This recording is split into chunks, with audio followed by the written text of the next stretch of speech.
भाभी, क्या मैं अंदर आ जाऊं? हाँ, आ जाओ। भाभी, क्या कर रही हैं आप? मैं कुछ मदद करूँ आपकी? अरे कुछ नहीं, बस वो थोड़े से कपड़े थे, उन्हीं को संभाल रही हूँ। और तुम्हें मदद करने की कोई ज़रूरत नहीं, बस हो ही गया, मैं इसे रखने ही जा रही थी। खड़ी क्यों हो? बैठो ना। भाभी, मैं आपसे ना एक बात पूछने आई हूँ। हाँ हाँ, बोलो ना। पहले आप प्रॉमिस कीजिए मुझे कि आप बुरा नहीं मानेंगी। पक्का प्रॉमिस, नहीं करूँगी गुस्सा। अब बताओ। भाभी, मैं जब से आई हूँ ना, मेरे मन में एक सवाल शादी के पहले से ही था। जब आप मुझे देखने आई थी, सब लोग बहुत खुश लग रहे थे, पर आप मुझे उतनी खुश नहीं लग रही थी और थोड़ी गुस्से में भी थी। क्या आपको मैं पसंद नहीं हूँ, या मुझसे कोई गलती हो गई है जो आप उस टाइम में इतनी नाराज़ थे और अभी भी हमारी बात उतनी नहीं हो पाती है? अरे ऐसी कोई बात नहीं है, तुम तो मुझे बहुत ही प्यारी लगती हो और बहुत पसंद भी हो।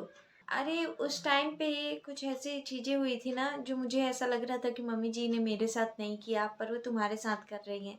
तो मेरे अंदर ना वो चीज़ें आ गई थी कि मम्मी जी मुझे इतना इग्नोर क्यों कर रही हैं। जैसे कि मम्मी जी तुम्हें देखने गई थी, अब मैं बता ही देती हूँ तुम्हें।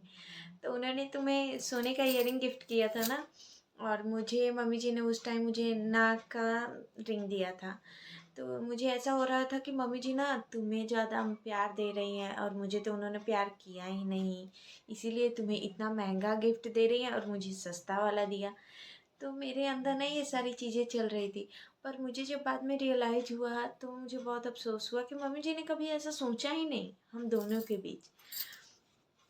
जैसे कि मेरी जब शादी हुई तो मैं लहंगा साड़ी पहन के आई थी, तो आज के ज़माने में भी मम्मी जी ने तुम्हारे लिए भी लहंगा साड़ी ही खरीदा ताकि मुझे बुरा ना लगे। मम्मी जी ने तुम्हें ये मंगलसूत्र मुँह दिखाई में दिया ना गिफ्ट, मुझे भी सेम वैसा ही खरीद के दिया। तब मुझे ऐसा लगा कि मैं जो चीज़ें सोच रही हूँ वो कितनी गलत है। मम्मी जी तो बिल्कुल वैसी नहीं है, वो तो हम दोनों को कितना सिमिलर रखती है, हम दोनों में बिल्कुल भेदभाव नहीं करती। तब से मुझे वो चीज़ें रियलाइज़ हुई, तो बाद में मैंने ऐसा उन सभी चीज़ों के बारे में सोचा तो मुझे लगा कि मैं कितनी गलत थी। बाकी ऐसी कोई बात नहीं है कि मैं तुम्हें पसंद नहीं करती, मैं तो तुम्हें बिल्कुल पसंद करती हूँ और तुम बिल्कुल मेरी छोटी बहन की तरह हो। तुम अपने मन में ना ये सारी बातें कभी मत लाना, ठीक है? ठीक है। और बातें नहीं होने का कारण है कि मैं थोड़ा काम में बिजी हो जाती हूँ, और तुम अभी नई नवेली हो तो मैं तुम्हें उतना डिस्टर्ब नहीं करना चाहती। भाभी, आज से ना हम दोनों बहनें की तरह हैं। अगर आपके मन में कोई भी परेशानी हो या कोई भी ऐसी बात हो जो आपको किसी के साथ शेयर करनी है, तो आप बिल्कुल मेरे साथ कर सकती हैं, ठीक है? और मेरी चीज़ें आपकी चीज़ें हैं, तो आपको मांगने की ज़रूरत नहीं है। आपको कोई भी चीज़ पसंद आए तो आप बेझिझक मुझे बोलिएगा, मैं आपको दूंगी। और हाँ, आपकी कोई चीज़ें मुझे पसंद आएगी तो मैं भी आपसे पूछूंगी नहीं, डायरेक्ट ले लूँगी। अरे बिल्कुल, तुम्हें पूछने की ज़रूरत नहीं है, तुम्हें जो भी पसंद आए ना तुम ले सकती हो। आज से मैं आपको भाभी नहीं, बड़ी दीदी बोलूँगी, क्योंकि मेरी बड़ी बहन नहीं है और आप बिल्कुल मेरी बड़ी बहन की तरह हैं। भी बिल्कुल मेरी प्यारी सी छोटी बहन की जैसी हो। आज से मैं तुम्हारी बड़ी बहन और तुम मेरी छोटी बहन। तो आप अपने मन में ना कभी किसी चीज़ के लिए ऐसा मत रखिएगा कि मैं दूँ या ना दूँ, आप बेझिझक ले लीजिएगा, ठीक है? और कोई परेशानी होगी तो अपनी छोटी बहन को ज़रूर बताइएगा। अरे हाँ हाँ, अब तुम्हें नहीं बताएंगे तो किसे बताएंगे? ये हुई ना बड़ी बहन वाली बात। अब हम दोनों ना हमेशा मिलकर रहेंगे और कभी भी हमारे बीच में मनमुटाव नहीं होगा, ठीक है?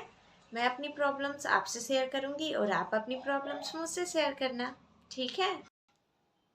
और मुझसे कभी कोई गलती हो जाए ना तो डांट भी लगा देना, बिल्कुल बड़ी बहन की तरह मुझे सही रास्ते पे ला देना।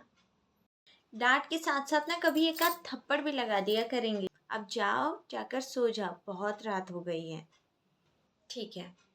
और आप भी आराम कर लीजिए, और कोई काम होगा तो मुझे बताइएगा, मैं कर दूँगी।